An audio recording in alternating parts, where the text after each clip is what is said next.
أعوذ بالله من الشيطان الرجيم بسم الله الرحمن الرحيم. Mit dem zweiten Teil islamische Geschichte in Deutschland, islamische Spuren in Deutschland. In Wiesbaden haben wir vorhin das Jahr 777 bis 1777 gehabt und jetzt kommt der zweite Teil von 1777 bis 1977. Es für all diejenigen, die nicht in Wiesbaden waren, ihr habt inshallah auch nichts verpasst, weil wir haben alles aufgenommen und ihr habt die Möglichkeit, es nochmal über YouTube euch das anzusehen.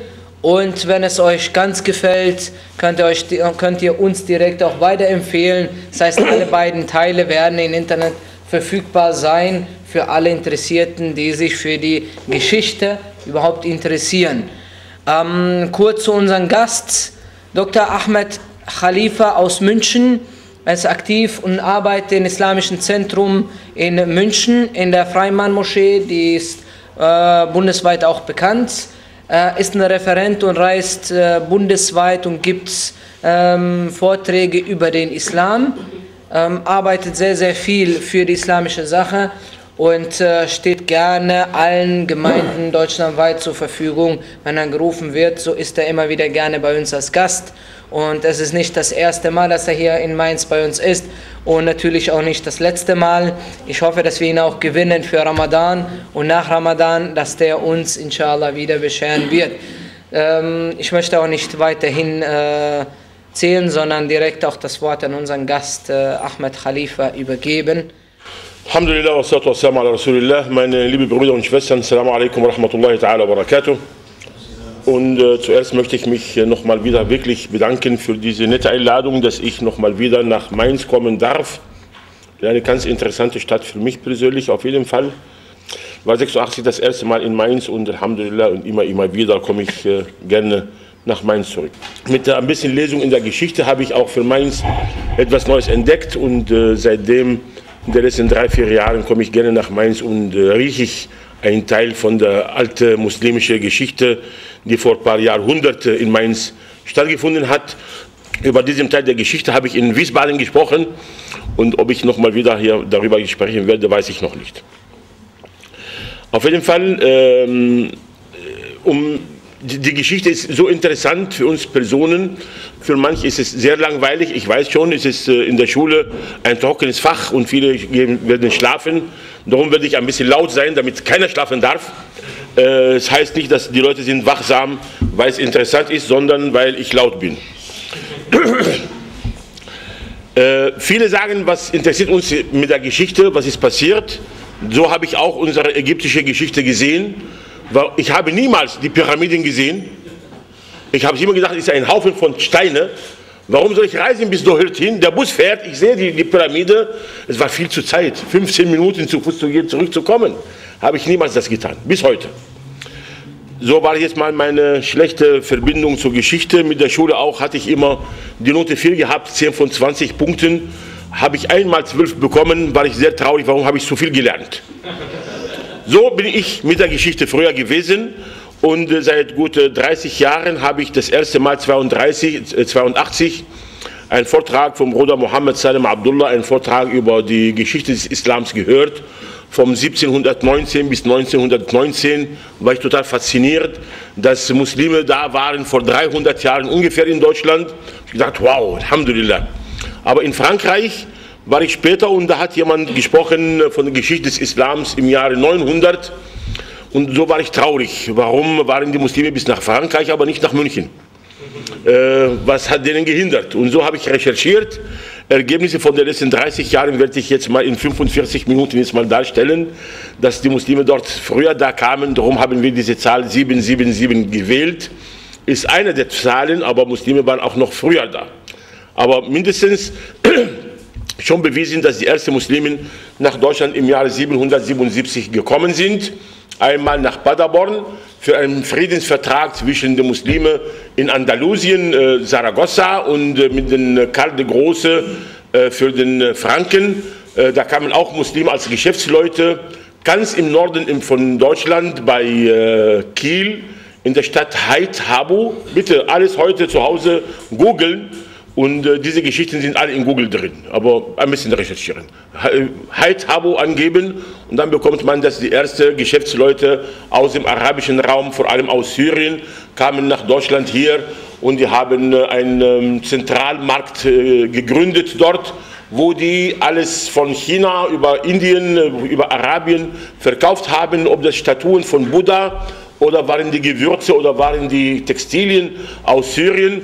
Und dieser Markt war im Jahre 802 der Zentralmarkt der dänischen Königsreich damals und ist geblieben für längere Zeit. Dort heute heißt die Stadt Busdorf und dort existiert das Deutsche Nationalmuseum der Wikinger oder Deutsche Wikinger Nationalmuseum, weil ein Teil der Wikinger waren Muslime. Wir kennen die Wikinger nur als Seeräuber, wir kennen die Wikinger nicht als Geschäftsleute. Und wir kennen die Wikinger nicht als Muslime. Und die Stadt Busdorf oder diese alte Stadt hat alle ihre Häuser bis heute in Richtung Mekka direkt gebaut. Und ob das ein Zufall ist oder kein Zufall ist, weiß ich nicht. Aber wir sind immer noch bei der Recherche. Wer von euch die Interesse hat, weiter mit zu recherchieren, bitte Adresse tauschen. Und dann bilden wir eine Arbeitsgruppe, inshallah. Wir fahren zusammen, inshallah, nach Busdorf, auf meinen Kosten natürlich. Aber Essen sollen ich auch mitbringen. Ich habe jetzt mal das Essen bei der Dame hier mal gekostet und es schmeckt wunderbar. Das Essen von Mainz und die Fahrtkosten von München. Auf jeden Fall, da kamen die Muslime als Geschäftsleute, kamen die Muslime als Friedensstifter nach Europa hierher mit Karl der Große. Später hatte der Kaiser Otto I. einen Marokkaner eingeladen, der Sidi Ibrahim ibn Ahmad al-Tartushi im Jahre 973, etwa 200 Jahre später, damit er den europäischen Könige und Kaisern beibringt, wie die Politik in einem Land, in einem islamischen Kalifat, in seiner Größe und Breite, das alles regiert wird aus einer Hauptstadt, was in Europa nicht möglich war möglich bei den Arabern, bei den Muslimen. Und so hatte Karl der Große eine Delegation geschickt nach Arabien im Jahre 796 und hatte gelernt, wie das alles gegangen ist. Und Harun al-Raschid hatte jetzt mal ein paar Geschenke zweimal zu Karl der Große geschickt und hat ihm gezeigt, wie innovativ die islamischen Länder da sind. Auf jeden Fall interessant, wenn wir uns heute in Deutschland bewegen, das ist die islamischen Spuren in Deutschland oder Spuren des Islams, dann machen wir ein bisschen die Augen auf und wir sehen, verschiedene Straßen haben muslimische Namen, von den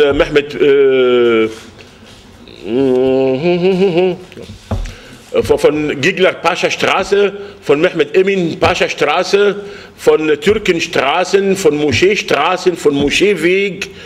All diese Namen haben wir in Deutschland momentan, von den fröhlichen Türkenstraße, Städte, Obertürkheim, Untertürkheim, Türkendorf, Türkenfeld, Türkenfrieden, sind alle in Deutschland zu finden, von ganz im Norden bis zum ganz im Süden.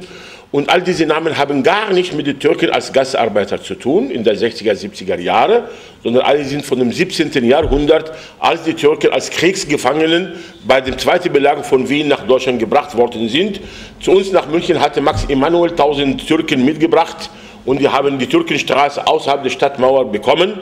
Das ist genau momentan in der Stadtmitte und die Stadtverwaltung möchte den Namen umändern und wir sind total dagegen als Muslime, wir möchten die Türkenstraße behalten in München dort.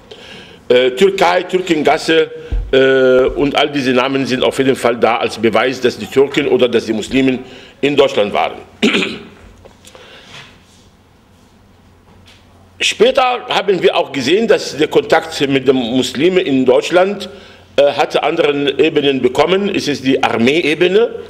Da hat der Soldatenkönig Friedrich der Große von Preußen, als er gesehen hatte, dass die Türken vor den Toren von Wir zweimal gekommen sind, hat gesagt, gut, dann holen wir die Pferde aus Istanbul, dann holen wir auch die Soldaten aus Istanbul. Dann hat er aus der Türkei Soldaten bekommen, hatte aus Albanien Soldaten bekommen, hat aus Bosnien Soldaten bekommen und die bildeten zusammen eine Garnison dort und hieß jetzt mal der Husaren- und Ulanenregimente, die Regimente der edlen Knaben. Die haben verschiedene Namen bekommen. und wurde gegründet 1718.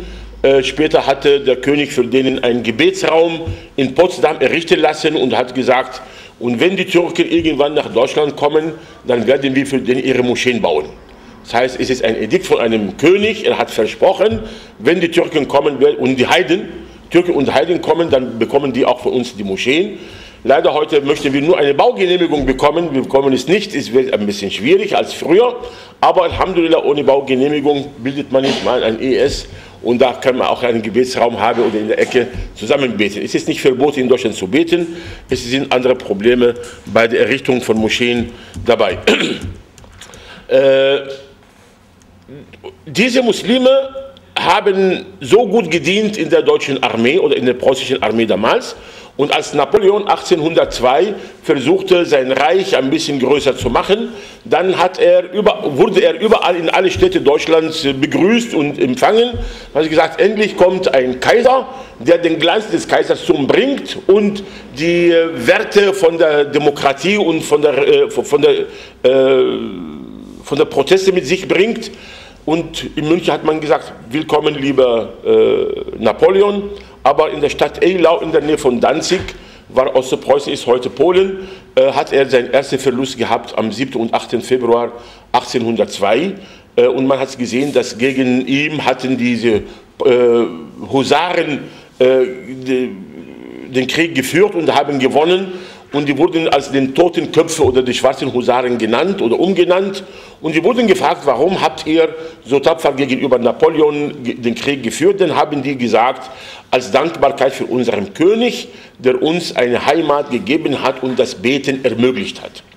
Diese zwei Elemente waren für unseren Vorfahren vor 200 Jahren notwendig, dass man sagt, Gott sei Dank, wir können beten, wir können unsere Dienste in Deutschland tun. Ob wir bereit sind, heute das Gleiche zu tun für unseren Staat, für unserem Land, für Deutschland, zu sagen, wir sind da und wir geben den Schutz des Landes, weil wir hier beten können. Das können wir, Alhamdulillah, wir haben eine Heimat, viele von uns haben den deutschen Pass bekommen, Alhamdulillah, Rabbil Alamin. Auch ohne deutschen Pass, wir haben die Heimat in Deutschland nicht verloren. In diese zwei Belagerungen von Wien wurden viele Muslime als Kriegsgefangenen aufgenommen und einen großen Teil sind hier gestorben, andere sind in die Heimat zurückgegangen und etwa 1700 Personen sind zwangschristallisiert. Da sagt jetzt mal bis jetzt die Studien über diese Personen. Man findet ihre Grabsteine in verschiedenen Städten in Deutschland hier als Beweis dafür. Zur gleichen Zeit hat man auch eine schöne Mode gehabt bei dem Bau von den Gebäuden. Wir finden eine Kugelmottenfabrik, ist wunderbar schön, wie eine iranische Moschee mit den Mosaiksteinchen, mit der blauen Farbe, wie man eine wunderbare, schöne iranische Moschee. Wir haben leider keinen Beamer heute, dann hätte man alle diese Bilder sehen können. Oder in Potsdam ist eine Wasserpumpe, aber ein Kuppel, ein Minarett. Der Schornstein ist der Minarett geworden. Der Schmuck drin ist wunderbar, schön orientalisch, also wirklich eine schöne Moschee wäre. In Dresden ist eine Zigarettenfabrik, Jenice, mit einer wunderbar schönen Kuppel mit 8 Minaretten, 3 Stockwerke, war nur eine Zigarettenfabrik dort. Das heißt, man war niemals abgeneigt, diese Kuppelminaretten auch. In Bayern sind in ein paar Schlösser noch maurische Kioske da, mit Kuppeln, mit Minaretten.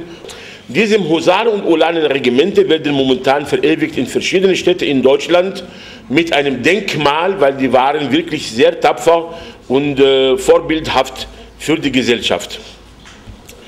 Zu dem Kontakt auch zwischen Deutschland und den islamischen Ländern sieht man, dass im 17. und 18. Jahrhundert hatten viele Deutsche den Wunsch gehabt, im Osmanischen Reich dort zu arbeiten, weil dort gab es keine Steuer und die waren viel weniger als hier in Deutschland. Und die Aufstiegschancen, ob das in der Armee oder als Mediziner, war viel größer als die Aufstiegschancen in Europa hier. Und da haben wir verschiedene Namen, wie der Gigler Pascha, wie Mohammed Ali, wie Mohammed Emin Pascha. Die waren deutsche Ärzte, die ihren Dienst in der Türkei gemacht haben, haben den Islam angenommen und die waren auch manchmal in der Armee in der Türkei. Die haben die Türkei vertreten in verschiedenen Konferenzen, ob in Berlin oder in Wien. In internationalen Konferenzen waren eingedeutschte oder eingetückte, haben wir auch verschiedene Finanzkriege von der Seite Deutschland gegenüber der Türkei. Ob man diese Fabriken dort für Textilien, für Seife, wollte man unbedingt schließen dort. Und man hat verschiedene Gelder eingesetzt, darunter auch, dass man türkischen Gelder verfälscht hatte in München. Bei uns leider muss ich mich schämen dafür, aber das war viel früher als meine Zeit in München. Hat man die türkischen Gelder verfälscht und im Umlauf gebracht und so wurde die Finanzkraft der Türken viel schwächer geworden, leider damals. Auch haben wir in Deutschland momentan zu sehen, dass bestimmte Personen aus dem islamischen Raum nach Deutschland gekommen sind, haben hier mal gearbeitet oder studiert, wie Mohammed Iqbal aus Pakistan, wenn man ihn kennt. Der hatte in Heidelberg studiert und in München promoviert. Und für ihn in Heidelberg steht ein Name, Iqbal Ufer, an der Bundesstraße B37, an dem Fluss dort, einem philosophischen Garten, wurde gewidmet für Mohammed Iqbal und großen Tafel mit seinen Gedichten, seine Erinnerungen an die Stadt Heidelberg. Das Haus, worin er gewohnt hatte, steht momentan unter dem Denkmalschutz in Heidelberg. In München hat man für ihn nur ein Denkmal aufgestellt, eine Säule mit seinem Namen, dass er dort promoviert hat im Jahre 1905. Und man geht davon aus, dass Mohammed Iqbal ist die Person, die das Dilemma von Pakistan und von Indien beendet hatte. Als es alles den Subkontinent Indien war, dann sagte er, die Lösung dafür ist, 2 Staaten zu gründen. Einen hinduistischen Staat im Süden und einen islamischen Staat im Norden. Und dann kam Pakistan Ost und Pakistan West. Die haben sich auch wieder gespaltet. Und Pakistan West ist Pakistan geblieben, Pakistan Ost ist Bangladesch geworden. Aber die Lösung kommt von Mohammed Iqbal. Für ihn sind Straßen genannt, sind Denkmäler auch da. Und in Berlin ist der Iqbal-Seminar in dem Philosophischen Institut dort und wird jedes Jahr 5 Personen aus Pakistan nach Berlin kommen, damit die ihren philosophischen Doktorarbeit auch abschließen können. Und das sagt, dass die deutsche Gesellschaft ist nicht gegen die Muslime, sondern es gibt Straßen, die nach uns genannt sind, nach Studenten, die da sind. Und wer weiß, irgendwann kommt eine Ahmed Khalifa Straße, aber Straßen werden genannt, wenn die Leute gestorben sind. Solange dass sie am Leben sind, wird nach denen keine Straße genannt. Wer weiß, vielleicht in den kommenden 5 Jahren habt ihr diese Straße irgendwo zu sehen. Anschließend kamen die Ersten Weltkriege in der Welt. Und wir haben ein Problem dabei, dass beim Ersten Weltkrieg waren etwa 1 Million Muslime auf dem deutschen Boden haben sich beteiligt beim Ersten Weltkrieg. Die Engländer haben die Muslime aus Indien, aus Pakistan, aus Bangladesch, aus Ägypten, aus dem Irak mit sich gebracht. Die Franzosen haben Muslime aus den nordafrikanischen Ländern, aus Marokko, Algerien, Tunesien und aus dem Senegal mitgebracht, auch bestimmt aus Mauretanien. Die Russen haben die Muslime aus Kasachstan, Aserbaidschan, Turkmenistan mit sich gebracht und so waren etwa 1 Million Muslime auf dem deutschen Boden, haben sich beteiligt bei diesem Krieg. Am Ende des Krieges hatte Deutschland etwa um die 60.000 muslimischen Kriegsgefangenen gehabt und Deutschland wollte unbedingt von denen etwas gewinnen. Die repräsentieren viele Kulturen, viele Sprachen, viele Religionen, Einsichten. Und Deutschland hat gesagt, gut, wir haben den Krieg gegenüber dem Kommunismus, wir haben den Krieg gegenüber dem Rest der Welt und diese Leute sind ein Potenzial für die Übersetzung und ja, man hat, ich sehe dich zum ersten Mal jetzt, es tut mir leid, Assalamu alaikum. Wallah,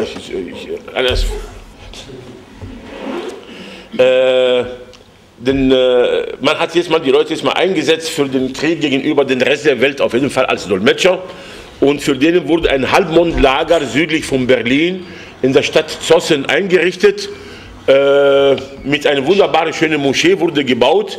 Im Jahre 1914 aus Holz war es mit einem Kuppel von 18 Meter Durchmesser, mit einem Minarett von 22 Meter hoch.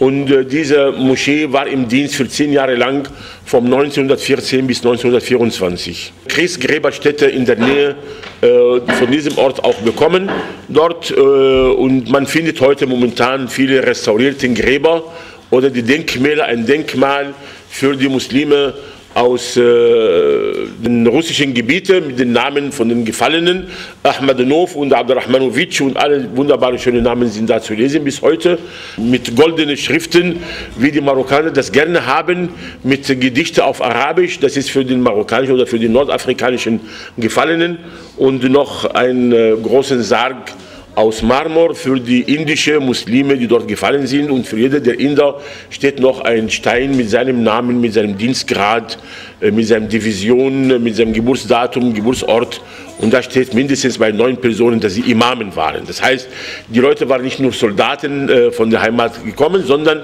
die hatten auch ihre Imame gehabt, und das ist ein Beweis, wie viele Kontakte hatten die Muslimen mit den Europäern gehabt. Als die Europäer das gesehen haben, oder die Deutschen das gesehen haben, dann hatten die mehr Freundschaft mit den Muslimen bekommen, und bestimmte Postkarten habe ich auch eine Sammlung davon, wo einem französischen, einem deutschen und einem türkischen Soldat mit ihren Helme und Tarbusch kann man das erkennen, dass sie aus diesen 3 Staaten kommen, wurde als Grußkarten für den Ostern 1915 und danach, dass wir alle 3 schützen die Welt, alle 3 schützen die Gesellschaft.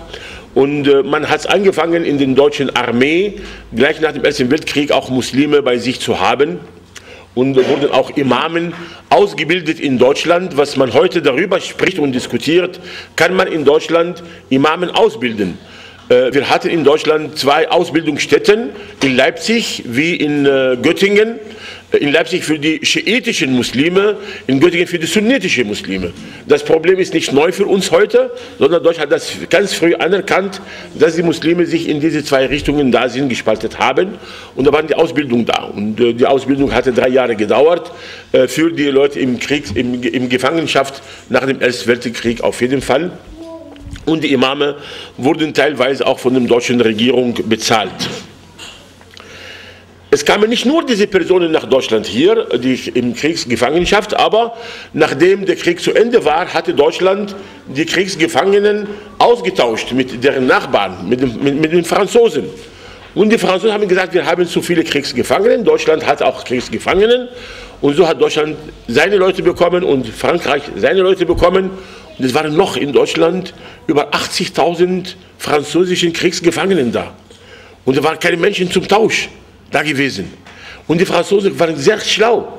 Die haben den Marokkanern wie die Algerier ein Angebot gemacht, wer möchte nach Frankreich kommen und bei uns arbeiten.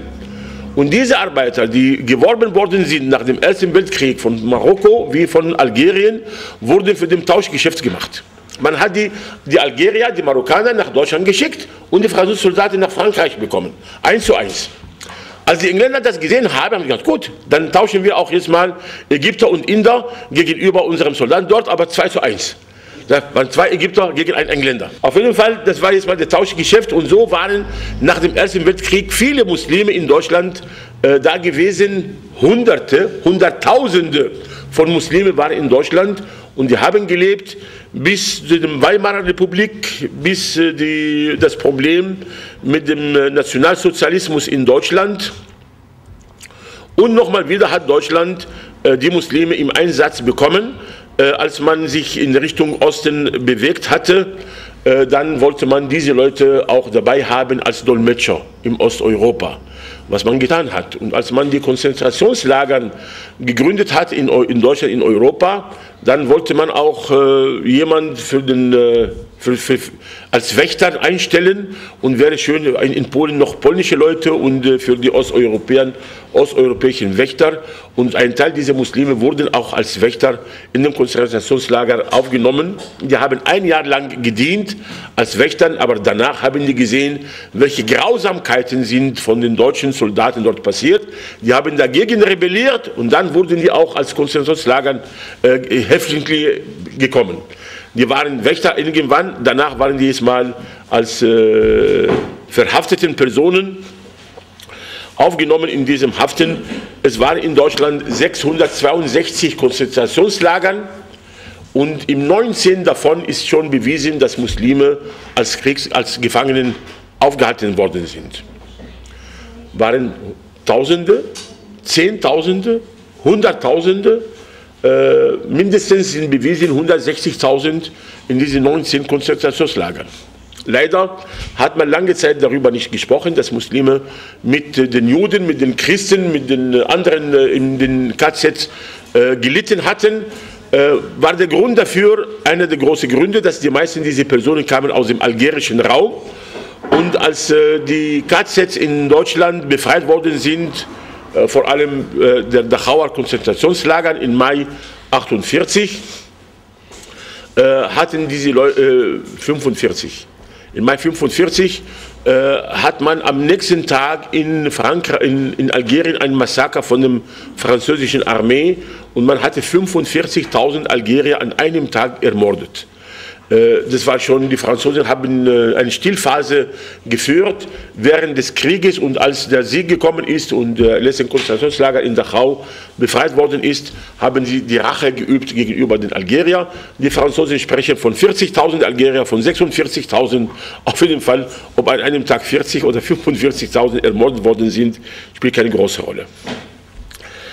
Als der Krieg zu Ende war, dann wurde diesem Lager beendet und aufgelöst, und die Russen haben den Ort für sich genommen, und an diesem Lager war die Moschee da und die Moscheestraße, und die Moscheestraße existiert immer noch dort ohne Moschee in der Stadt Zossen. Auch jetzt mal googeln heute und sehen, wie schön die Moschee oder die Straße leer zu sehen ist.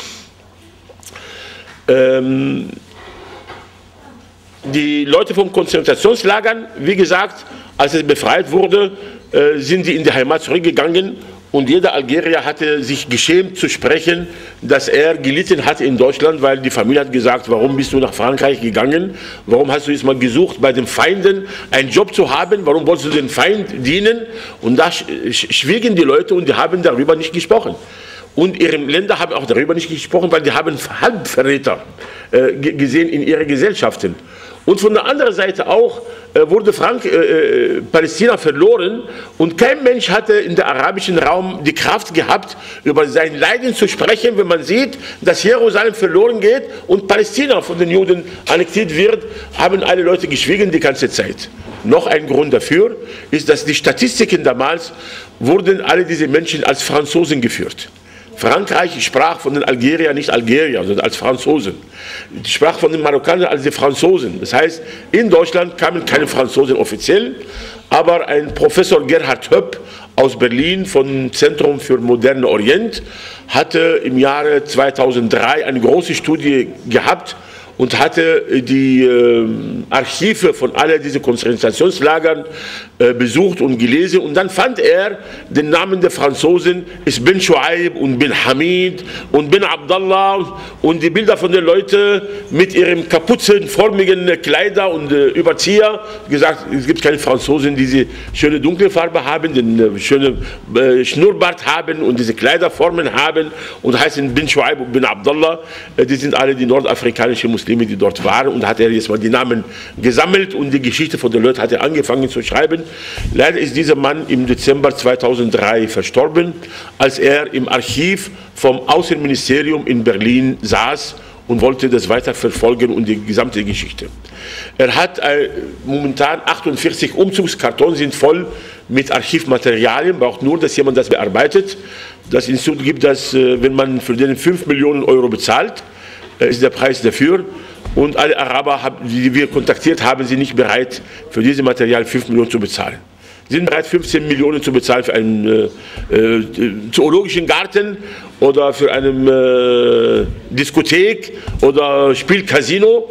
Aber für sowas 5 Millionen, dass man daraus Doktorarbeiten und Magisterarbeiten entstehen ließ und dass man die Geschichten weiterverfolgen kann, ist niemand momentan bereit. Wenn ihr jemanden kennt, der 5 Millionen investieren möchte in so ein Projekt, bitte nicht vergessen.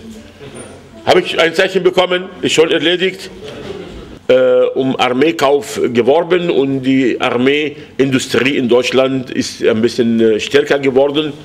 Und habe ich ein paar Bilder von den Friedhöfen, von dem islamischen Pavillon bei all diesen Firmen. Die haben den Muslimen eine Freude gemacht, einen kleinen Gebetsraum und ein kleinen 3-4 Gräber für die Leute, die von Delegationen für einen Monat, 6 Monate geblieben sind, hat man für denen etwas Schönes getan. weil ich weiß, dass Muslime auch dort waren.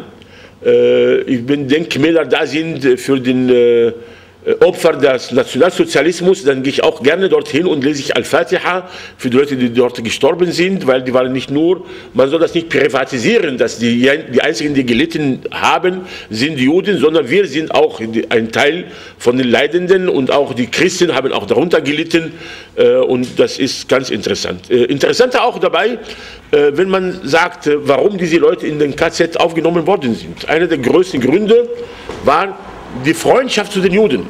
Die Muslime damals, während des Ersten Weltkrieges und danach vor dem Problem Palästina, hatten gar keine Probleme mit den Juden als Religionszugehörigkeit.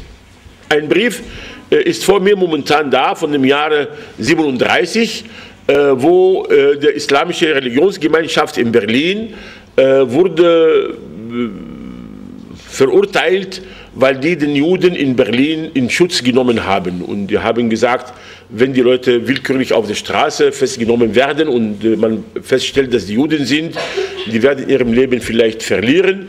Und die islamische Religionsgemeinschaft in Berlin hat für diese Leute Mitgliedsausweise verteilt und gesagt, jeder Jude darf von der muslimischen Gemeinschaft einen Mitgliedsausweis nehmen.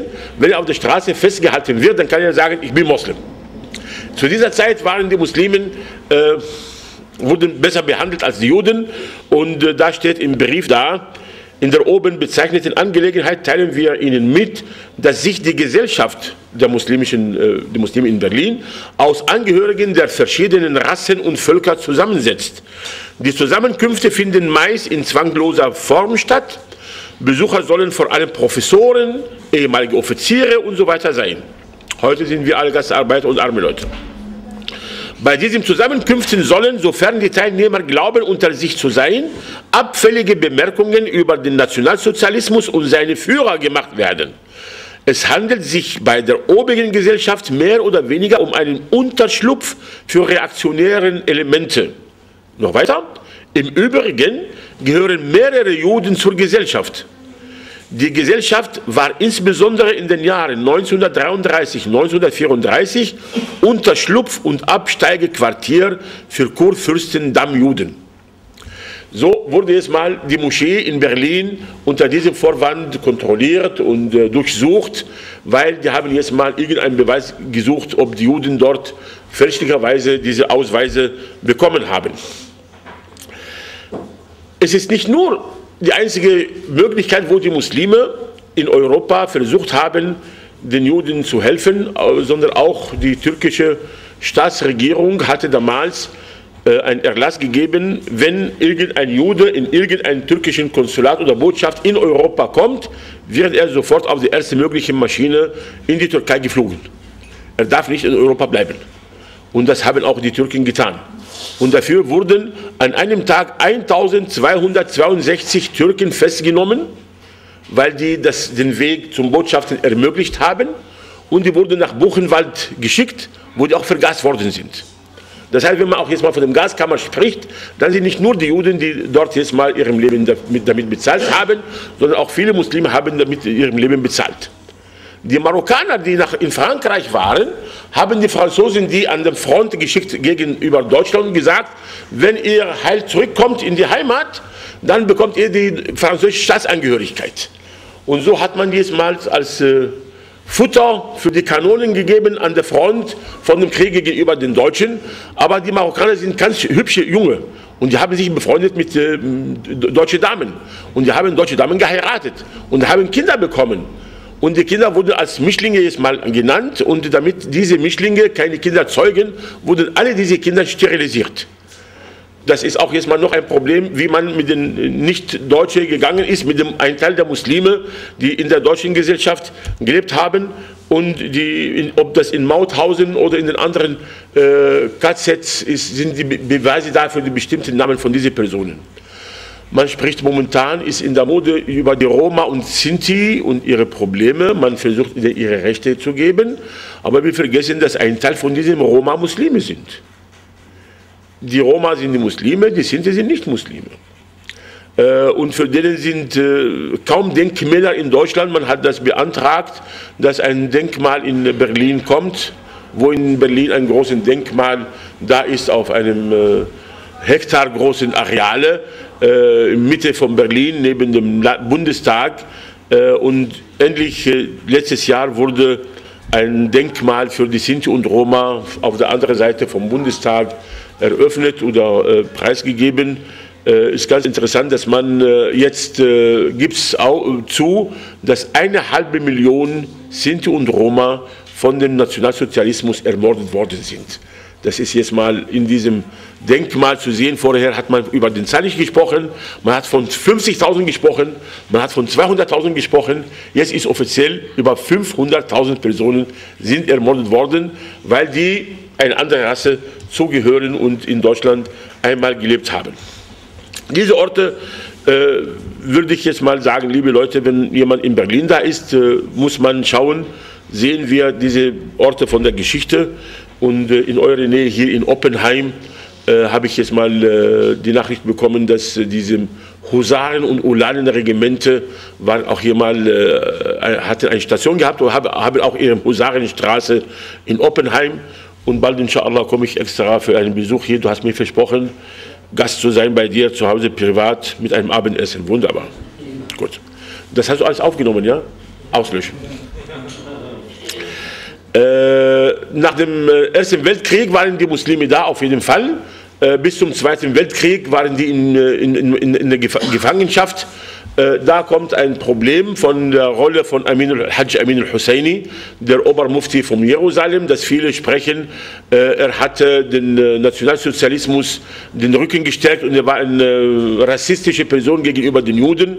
Ich sage es dabei, das stimmt nicht, aber man soll auch jetzt mal das besser belegen, weil zu dieser Zeit hatte Hitler oder hatte Deutschland einen wunderbar schönen Ruf überall in der Welt. Das ist ein Revolutionär gegen den Engländer, gegen den Franzosen, gegen den Amerikanern. Und man hat gesagt, wenn Deutschland gewinnt in dem Krieg gegenüber den Russen, dann ist es eine Chance, dass die islamischen Republiken von der ehemaligen Sowjetunion befreit werden. Kasachstan, Aserbaidschan sagen, bitte besiegt Russland, dann haben wir die Freiheit. Nordafrika hat auch gedacht, wenn Hitler oder Deutschland gegenüber den Franzosen siegen würde, dann wird Marokko und Algerien und Tunesien und Mauretanien und Senegal alle befreit und da hatte man eine gewisse Sympathie zu Deutschland in diesem Moment und das Buch Mein Kampf von Hitler war ein Schlager in all diese Länder und man hat gesagt, endlich gibt es jemanden, der den Franzosen, den Engländern eine Ohrfeige verpassen kann. Nach dem Krieg ist es das Gegenteil passiert. Deutschland hat es verloren und all diese Leute hatten die Angst gehabt, in ihre eigene Heimat zurückzukehren, weil auf denen wartet ein Mordurteil, weil ein Teil von den Leuten in Osteuropa haben einen Frontwechsel gemacht. Das heißt, die Muslime aus Kasachstan, aus Aserbaidschan, die waren Soldaten, die haben die russische Armee verlassen und sind zu den deutschen deutsche Heere jetzt mal gegangen und die konnten nicht zurück.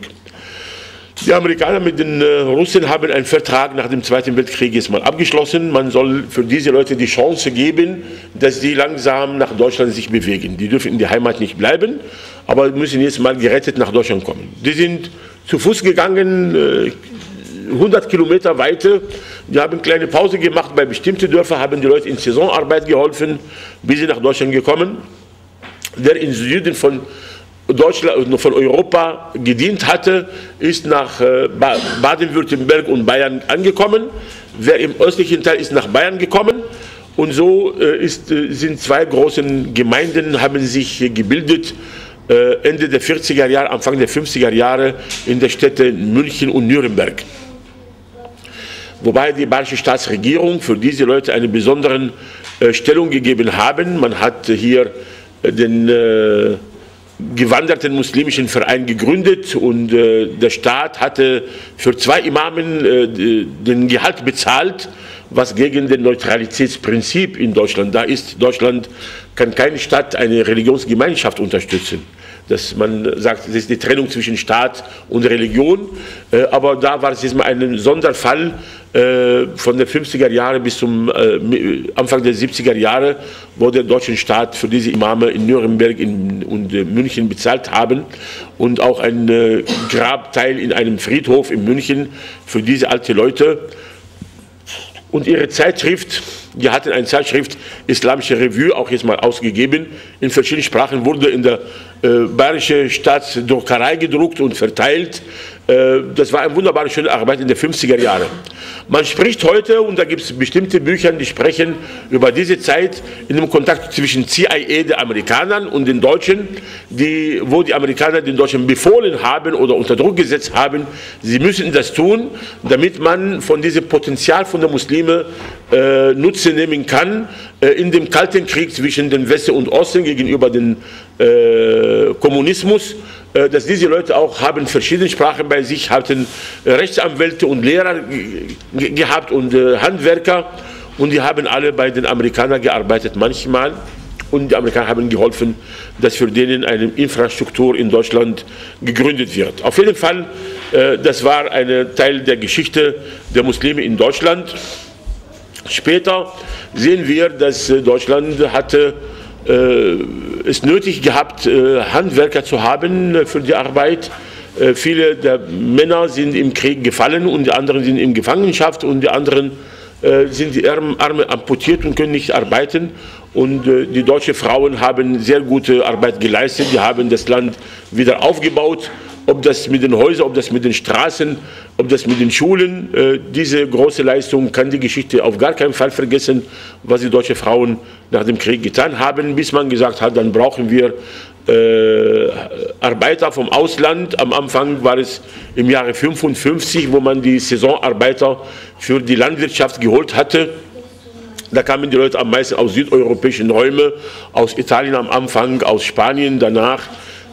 Und die Italiener haben gesagt, wenn Italiener bei euch arbeiten, dann brauchen die unbedingt Spaghetti zu haben, und eurem Weizen eignet sich nicht für gute Spaghetti. Bitte Spaghetti aus Italien importieren. Und so war es jetzt mal pro Kopf. So viel Spaghetti muss jedes Jahr exportiert von Italien nach Deutschland. Da muss auch jetzt mal den Döner-Kebab aus der Türkei nach Deutschland kommen. Aber es wird in Berlin hergestellt und nicht importiert momentan. Auf jeden Fall, diese Bereitschaft war schon in der deutschen Regierung dabei. 1961 hat man gesehen, nur mit Saisonarbeiter reicht nicht aus für die Landwirtschaft, man braucht auch für die Industrie etwas. Dann kam der erste Vertrag mit den türkischen Muslimen, und die kamen, 1963 kamen die Muslimen aus dem ehemaligen Jugoslawien, dann kamen die Muslime aus Tunesien, aus Marokko, und so kam die muslimische Gemeinschaft oder die muslimische Gemeinde-Community hat sich vergrößert. 1973 war der Stopp für die Aufnahme von Gastarbeitern von dem Ausland. Das war im Zuge von der Ölkrise. Das heißt, im Oktober 1973 haben sich die Ölpreise um 6-fach verteuert, von $1,8 pro Barmel auf $13 auf einmal, von 2 auf 13. Vorher war es fast kostenlos, was man heute von 120, 150 Euro pro Barrel oder Dollar pro Barrel ist, man spricht, war früher 1,8 oder $2 damals. Auf jeden Fall, 1973 hat man gesagt, stopp, wir möchten niemanden, der als Arbeiter nach Deutschland kommt, aber die Leute kommen noch weiter, aber nicht als Arbeiter in diesen Verträgen, sondern als Eheleute. Die zweite Generation ist da und man möchte heiraten. Und da sagte jeder türkischen Mädchen, ich möchte keinen türkischen Mann aus Deutschland heiraten, ich möchte einen echten Türke, 100%ig aus der Türkei. Und der Junge sagt, ich möchte keine halbe Türkin aus Deutschland, ich möchte ein 100%iges türkisches Mädchen aus der Türkei. Da sind Leute, die reinkommen mit voller Kultur, nicht mit halber Kultur daher. Natürlich leiden alle momentan darunter, ob man aus dem Land hier heiratet oder aus dem Ausland heiratet, ob Türke oder Jugoslawen, Araber oder Indonesier. Die Werte der Familie ist viel anders geworden, dass alle leider momentan darunter leiden. Auf jeden Fall ist ein anderes Thema, vielleicht beim übernächsten Besuch nach Ramadan kann man über die Probleme in der Ehe, in der Familie, bei der Familiengründung, bei der Familienführung sprechen kann. Das Jahr 1977 ist ein ganz interessanter Jahr. weil am 2. April bin ich gekommen nach Deutschland. Das ist das Einzige, was mit dem Jahr 1977 zu tun hat. Es ist meine zweite Geburt. Ich bin am 2. April 9:32 Uhr mit der Lufthansa 621 angekommen in München. Und das spielt gar keine Rolle, aber später haben wir gesehen, dass in Deutschland was ein großes Problem ist. Ist Deutschland ein Einwanderungsland, ja oder nein? Diese große Diskussion über den Standpunkt Deutschlands und die Rechte der Migranten in Deutschland war sehr groß. Heute die gleichen Parteien, die christliche Partei CSU und CDU, die dagegen waren, sind heute diejenigen, die führen einen Dialog mit den Muslimen, ob die Bundeskanzlerin in dem Integrationsgipfel oder der Bundesinnenminister, der die Deutsch-Islam-Konferenz führt, momentan seit 6 Jahren, versucht man im direkten Kontakt mit den Muslimen, mit den Migranten zu kommen. Auch unserem Zustand in Deutschland hat sich auch nach dem Zuständigkeitsbehörde geändert. Am Anfang war das Arbeitsministerium für uns Migranten zuständig, später ist das Familien- und Sozialministerium zuständig. Momentan ist das Innenministerium zuständig. Das heißt, wir sind nicht die Arbeiter, wir sind nicht die Menschen, wir sind die Gefahr. Diese Botschaft bei den Zuständigkeitsbehörden. Und momentan versucht man in bestimmten Bundesländern, mindestens 3 Bundesländer haben es geschafft, ein Migrationsministerium oder ein Integrationsministerium zu haben.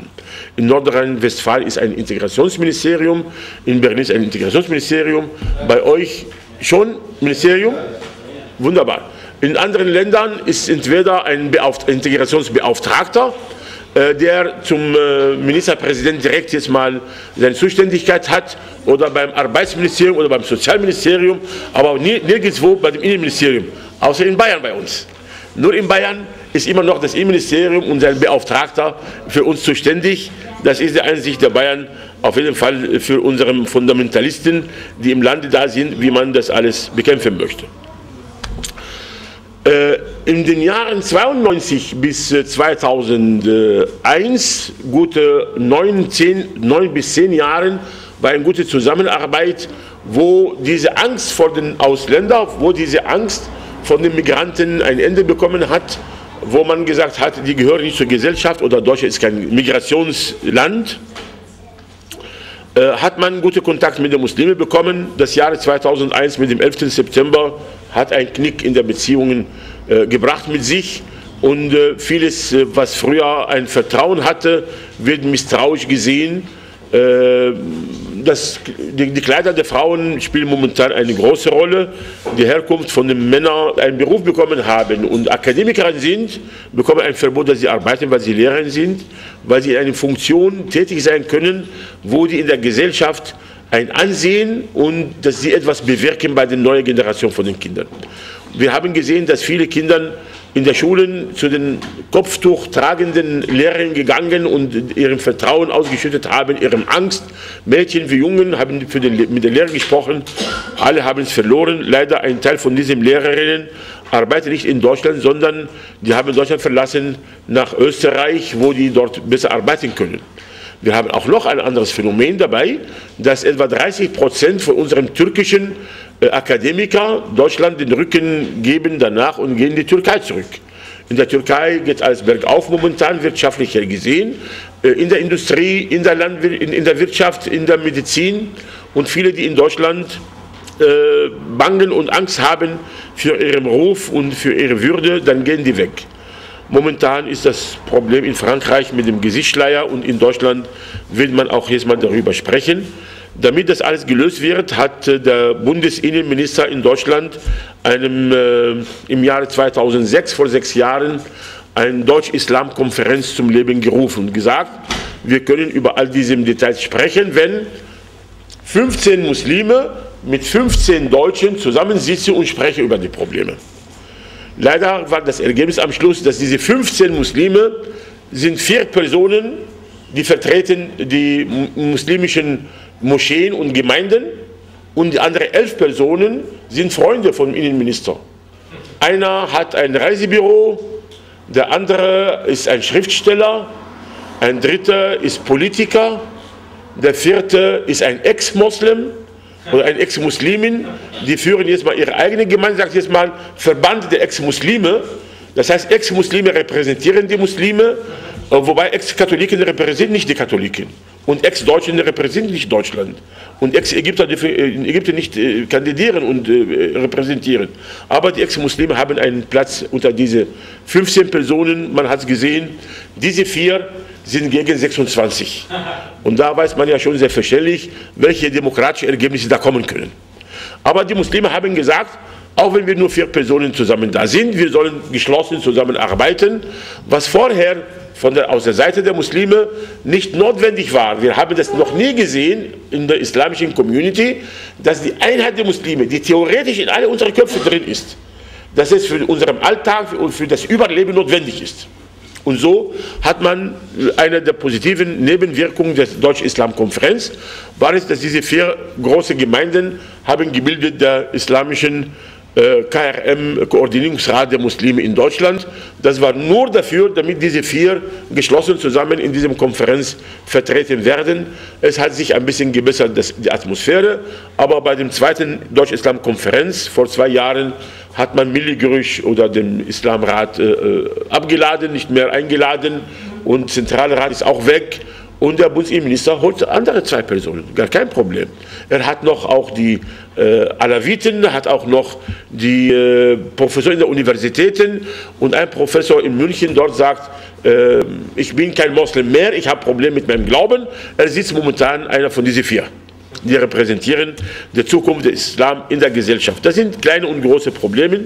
Leider mit der Zeit hat man gesehen, dass auf der Bundesebene darf man das alles nicht lösen. Man möchte es auch auf der Landesebene. Und seit dem Jahre 77, nochmal wieder die Zahl 77, versucht man den Islam als Körperschaft des öffentlichen Rechts in Deutschland anzuerkennen. Aber der erste Antrag war in Köln für ganz Deutschland. Später hat man gesagt, nein, das ist eine Länderangelegenheit. Jedes Land soll etwas bilden für sich alleine.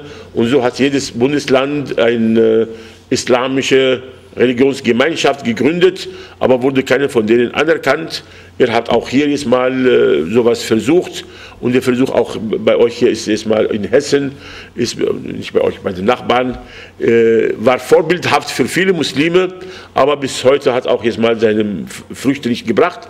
Aber in 3 Bundesländern momentan gibt es einen Vertrag zwischen den Muslimen und der Regierung in Berlin, wie in Hamburg und in Bremen. 3 Stadtstaaten.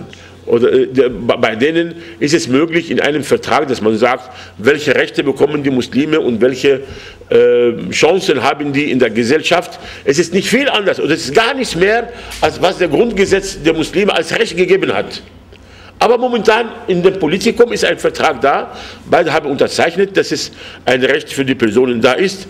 Da genießen die Muslime das Alhamdulillah momentan und versuchen in diese 2 nördlichen Teile Deutschlands, in Berlin wie in Hamburg, dass der Islam-Religionsunterricht flächendeckend angeboten wird. Vor allem, wenn wir sehen, dass der Anteil von Migranten in der Gesellschaft mit der Zeit sich erhöht hat. In Stuttgart momentan haben wir 40,1% sind Migranten in der Stadt Stuttgart. In Frankfurt sind 39,5%. In München bei uns sind 34%. Mehr als ein Drittel aller Münchner sind Migranten. Und die Muslime sind die Hälfte davon. Da haben wir 17%. Es sieht noch ein bisschen schlimmer aus, wenn wir über die Statistiken bei den Kindern unter 6 Jahren, die im Kindergartenalter oder Vorschulalter, in Frankfurt sind 67%, mehr als 2 Drittel. Alle Kinder in Frankfurt unter 6 Jahren sind Migranten. Das heißt für die Stadt, das muss migrationskompetente Lehrerin da sein und Kindererzieherin da sein. Es reicht nicht mehr, dass man sagt, ihr lebt hier in Deutschland, ihr sollt euch anpassen, sondern jetzt mal soll die Angebote sich ein bisschen anpassen an die Personen hier. Und da erwartet man, dass wir Muslime uns dabei beteiligen.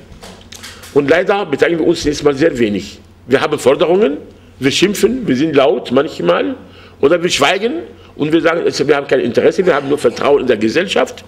Aber wo die Muslime sich beteiligen und sagen, wir sind aktiv bei der Entwicklung, sehen wir auch von der anderen Seite ein Entgegenkommen. In Frankfurt zum Beispiel Unsere marokkanischen Geschwister gehen zum Roten Kreuz und sagen, wir sind in der Lage, unsere Kinder zu betreuen in den Räumlichkeiten vom Roten Kreuz.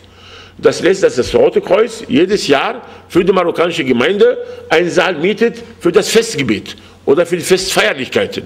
Und 2 oder 4 Rettungswagen werden vorbereitet und ausgerüstet und geschenkt jetzt mal nach Marokko. Wir haben die Geschwister in Niedersachsen, die bei dem Freiwilligen Feuerwehr sich melden dort und jedes Jahr bei ihrem Sommercamp wird Fleisch von dem türkischen Geschäft gekauft, das Halal-Fleisch ist, weil der Prozentsatz von den Muslimen bei der Freiwilligen Feuerwehr in Niedersachsen sich erhöht vom Jahr zu Jahr. Man möchte diese Leute gewinnen. In Bayern haben wir kein einziger Mensch ist dort. Und die Bayern werden das niemals akzeptieren, dass sie Halal-Fleisch kaufen für diese Muslime. Und da möchten wir uns jetzt mal schauen, wenn wir ein Teil der Gesellschaft da sind, wenn wir ehrlich sind und die deutschen Pässe beantragt haben und bekommen haben, wenn wir auch für unsere Kinder eine bessere Zukunft haben möchten, dann möchten wir nicht nur Moscheen haben, dann möchten wir nicht nur unsere eigenen Kindergarten und unsere eigene Schule haben, sondern die Gesellschaft und wir und unsere nächste Generation braucht noch mehr Einsatz von unserer Seite für denen. Wir haben und wir leiden unter der gleichen Angst wie die anderen. Alle leiden darunter, dass die Arbeitslosigkeit da ist. Alle leiden darunter, dass der Drogenkonsum größer wird. Alle leiden unter der Gewalt von den Jugendlichen momentan. Wir brauchen keine Kampagne gegen Drogen für die Muslime. Weil das ist keine Krankheit in einer Gruppe der Gesellschaft, das ist ein gesellschaftliches Problem. Ich glaube, dann sollen wir uns überall da sein und uns präsentieren in dem Kampf bei den deutschen normalen Vereinen gegen Drogen, bei dem normalen gegen Gewalt, bei dem normalen für Feuerwehr. Es ist eine große Schande, wenn es bei mir zu Hause das Feuer brennt und ich rufe die Feuerwehr und die kommt sofort. Ich habe niemals auf der anderen Leitung jemand gefragt, bist du Moslem, dann such jetzt mal die Muslime. Dann such die muslimische Feuerwehr. Niemand hat es gesagt, aber Feuerwehr ist für alle da und Rettungswagen ist für alle da und Kampf gegen Drogen muss auch für alle da und Kampf gegen Gewalt muss für alle da und wir sollen uns auch dabei beteiligen und nicht jetzt mal wegnehmen. Leider haben wir negative Statistiken über die Kriminalität. Also unsere Brüder in Bremen, die bilden ihrem Ramadan-Zelt am Hauptbahnhof in Bremen und verteilen das Abendessen für alle Menschen, die da sind, die kommen.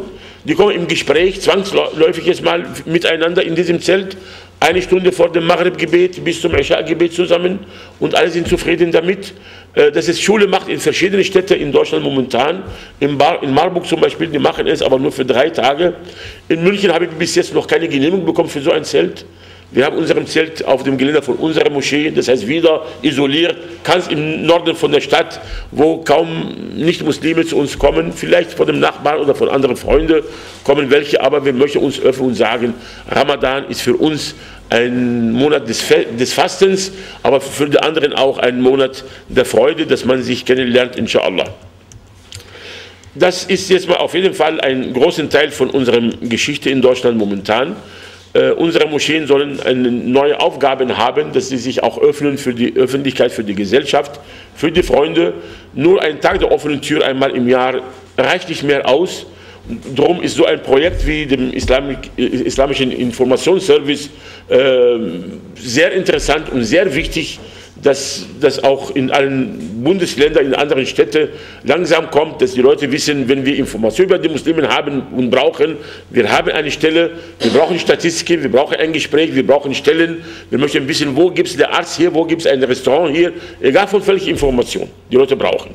Die Leute scheuen sich, in den Moscheen zu kommen oder mit jemandem mit Kopftuch zu fragen, aber wenn da ein Laden da ist, dann weiß man ja schon, das ist eine schöne Adresse. Ich glaube, wir möchten nicht nur den Laden haben, sondern dass wir aus dem Laden rausgehen in den anderen Läden in der Gesellschaft, dass wir sagen, wir beteiligen uns da und dort. Ein Problem ist auch bei der Integration die Sprache.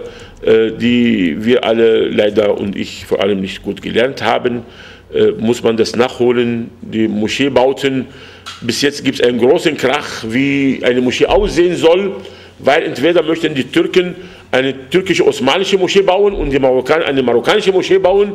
Die Dächer sind marokkanisch, die Dächer sind türkisch. Und ich glaube, wenn wir Bilder sehen, wir sehen Moscheen, wir sagen, das ist eine chinesische Moschee. Das Bild von draußen sagt, Bauform ist chinesisch mit den Schwungdächern, die da sind. Und Funktion drin ist eine Moschee. Können wir irgendwann eine bayerische Moschee haben? Die Bauform draußen ist bayerisch, die Funktion drin ist islamisch. Was spricht dagegen?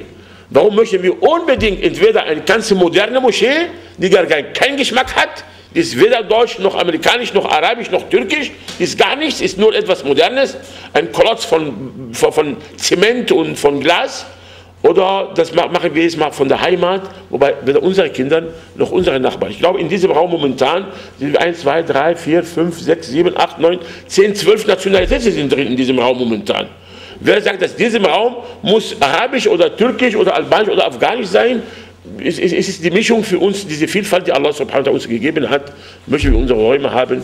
Barakallahu fikum, danke für eure Geduld und ich hoffe, dass ich das nochmal wieder wiederholen kann mit dem Beamer das nächste Mal.